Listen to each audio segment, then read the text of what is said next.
Support comes from the Missouri Forest Products Association. Missouri produces wood pallets, railroad ties, white oak barrels, hardwood floors, and more. Details on the variety of products made in the state are at choosewood.com.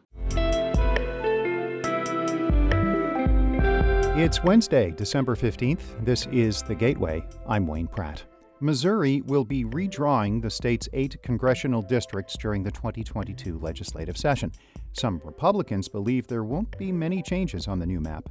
Sure, there will be some pressure to try to make it 8-0, 7-1, whatever you want to come up with, but I don't see it really being much different than 6-2. In just a few minutes, St. Louis Public Radio's Jason Rosenbaum explains why the new map could end up with 6 Republican and 2 Democratic districts. The city of St. Louis has extended its mask mandate. The Board of Aldermen is extending the requirement to wear coverings in indoor public spaces for another 30 days.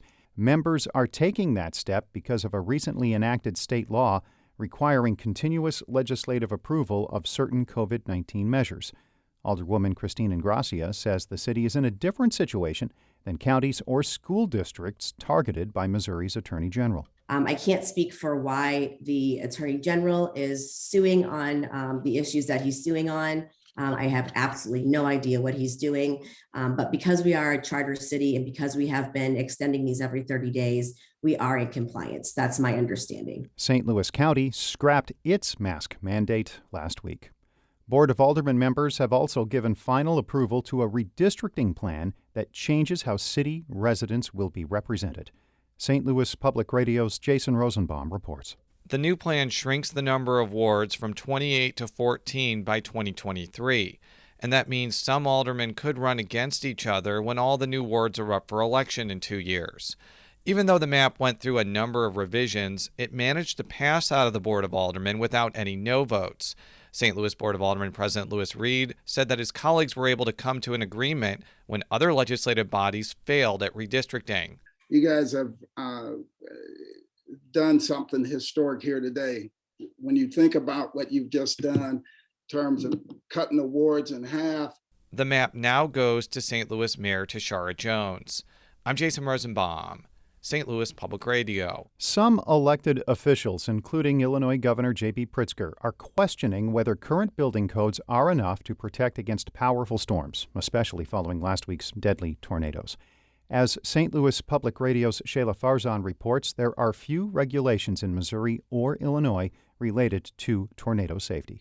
Since 2001, Missouri has had an average of 5 tornadoes per month every year. Still, there are no statewide building codes or storm shelter requirements in Missouri. That decision is left up to cities and municipalities. Mark Levitan is an engineer at the National Institute of Standards and Technology. He says there are ways to construct buildings to help them withstand tornadoes. Wind damage often kind of starts at the roof and works its way down.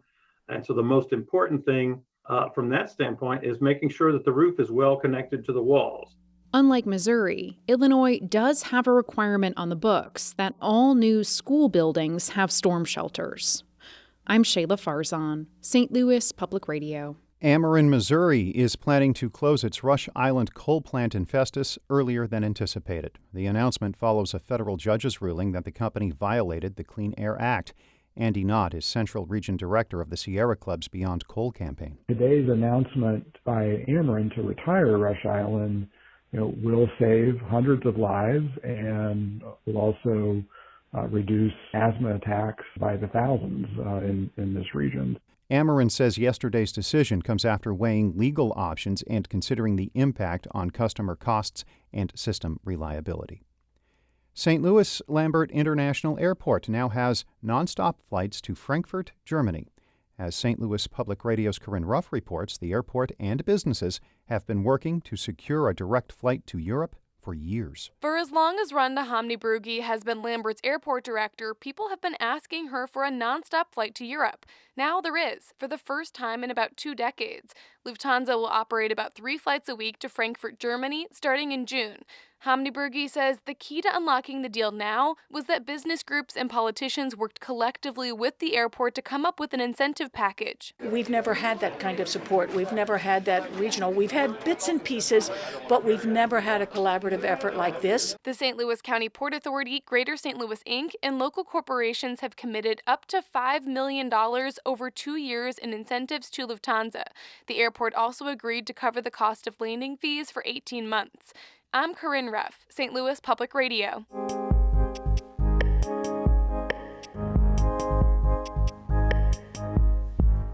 Missouri lawmakers will be returning to Jefferson City next month with a big task that only happens once every decade: redrawing Missouri's 8 congressional districts. Most of the controversy could surround how to change districts in suburban St. Louis and Kansas City. St. Louis Public Radio's Jason Rosenbaum reports. Congressman Emanuel Cleaver of Kansas City says he's well aware that some Republicans want to transform the 5th district that he represents from a heavily Democratic outpost to a safe Republican seat. He says the main reason behind that scenario is that the GOP wants to retaliate after Democratic legislatures in Illinois, Maryland, and New Mexico have shown no mercy toward Republicans in the redistricting process. Even though somebody might win, politically, man, that is just dynamite powder of laying on a political table representing our future. For the first time in Missouri's modern history, Democrats will not control a branch of the legislature or the governorship during congressional redistricting. And that presents a very real possibility that the GOP could go after Cleaver. But many Republican legislators are wary about radically transforming the 5th district. GOP leaders believe that strategy could backfire and make 2 heavily Republican districts in the Kansas City area more competitive throughout the decade. State Representative Jason Chipman of Steelville contends that the final map will have 2 Democratic districts, Cleaver's and Congresswoman Cori Bush's St. Louis-based 1st district. Sure, there will be some pressure to try to make it 8-0, 7-1, whatever you want to come up with, but I don't see it really being much different than 6-2. Democratic Senate Minority Leader John Rizzo of Independence says his Senate Democratic caucus will have more leverage than expected, especially since Governor Mike Parson did not call a special session on congressional redistricting. They could use the filibuster to bring the 2022 session to a standstill if Republicans seriously pursue a map that would make the 5th district into Republican-leaning territory. Our job is about as laser focused as you can get. We need to, at the very least, maintain the 2 seats. And I think that we will be able to have a lot of opportunity to make friends across the aisle that are interested in that, as well as their seat being where they want it to be. Republican State Representative Mike O'Donnell of South St. Louis County says the main conflict of the redistricting cycle may have more to do with how to change the 2nd district that Congresswoman Ann Wagner represents. There's no question her St. Louis, St. Charles, and Jefferson County-based district is going to get more Republican-leaning, primarily because Bush's 1st district has to expand into Democratic parts of St. Louis County. We've spent a lot of money in that seat to retain that seat over the years, and make that seat a little easier for her. The big debate could be over whether to add more of St. Charles or Jefferson County to the 2nd district. St. Charles County Republican Senator Bill Eigel contends that his fast-growing county deserves a solid chance to send a representative to Washington. I think there has definitely been a move to try to put all of St. Charles in the same district, and this might finally be the year in which that happened. So, and that makes sense because as being part of the largest stronghold in the state, you want St. Charles to have that voice if you're a Republican. But there are a lot of obstacles in place for St. Charles County to get its own congressional district. Republicans may want to place more of Jefferson or Franklin County into the 2nd district as opposed to more of St. Charles County. One other storyline that Minority Leader Rizzo is watching is whether 2/3 of the House and Senate approve a provision to make the map go into effect right away. If they can't reach that threshold, then lawmakers may have to move the August 2nd primary, since people can't run in congressional seats that don't exist. Rizzo says the fact that's even a possibility is part of a recurring theme where GOP lawmakers appear enamored with brinkmanship. It could be apocalyptic. Just like not last year, not funding our hospitals would have been apocalyptic. Just like not expanding Medicaid, like the people voted for the state of Missouri, would have been apocalyptic. And the Republican majority in Jefferson City has seemed to get pretty chummy with apocalyptic scenarios. Missouri lawmakers will return to the Capitol on January 5th to begin the redistricting process in earnest. I'm Jason Rosenbaum, St. Louis Public Radio. Our Fred Ehrlich edited that report. Shula Newman is the executive editor of St. Louis Public Radio, a listener-supported service of the University of Missouri St. Louis. Music by Ryan McNeely of Adult Fur. I'm Wayne Pratt. This has been The Gateway.